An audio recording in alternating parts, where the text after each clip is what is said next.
AR Rahman ఆయన పేరే ఒక బ్రాండ్. కొత్తగా పరిచయం అవసరం లేదు. Legendary musician, Indian first Oscar winner.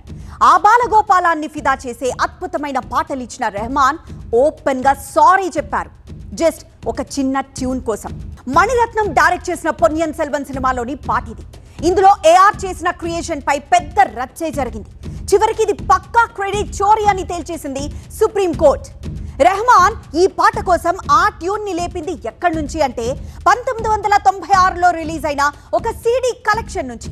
Original ఎవరిది అంటే జూనియర్ డాగర్ బ్రదర్స్ వాళ్ళది.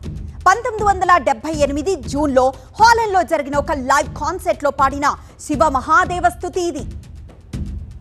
సో నజీర్ జహరుద్దీన్ డాగర్, నజీర్ ఫయూజుద్దీన్ డాగర్, వీళ్ళిద్దరికి జూనియర్ డాగర్ బ్రదర్స్ అని ఒక బ్రాండ్ నేమ్ ఉంది. క్లాసికల్ సింగింగ్ లో 20 తరాలుగా ప్రసిద్ధి చెందిన సాంప్రదాయబద్ధమైన ధ్రుపద్ స్టైల్లో అడానా రాగంలో వీళ్ళు సొంతంగా క్రియేట్ చేసి పాడిన శివస్తుతి ఇది.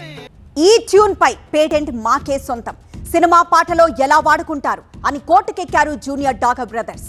పబ్లిక్ డొమైన్ లో ఉంది, వాడేసుకున్నాం, అయితే ఏంటి అని రెహమాన్ లాయర్లు వాదించారు.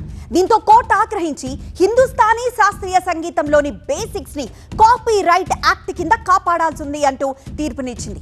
5 వారాల్లో పాటను మార్చాలని ఆదేశించింది. కోర్టు రిజిస్ట్రీ దగ్గర 2 కోట్ల జరిమానా కట్టాలని, డాగర్ బ్రదర్స్ కి 2 లక్షల పరిహారం ఇవ్వాలని కోర్టు ఆర్డర్ ఇసింది. అక్కడితోనే వదిలేయలేదు.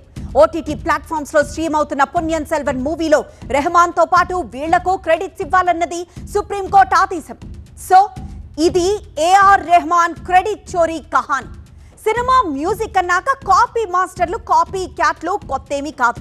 పాత ట్యూన్లా ఎత్తిపోతా అనేది కామన్.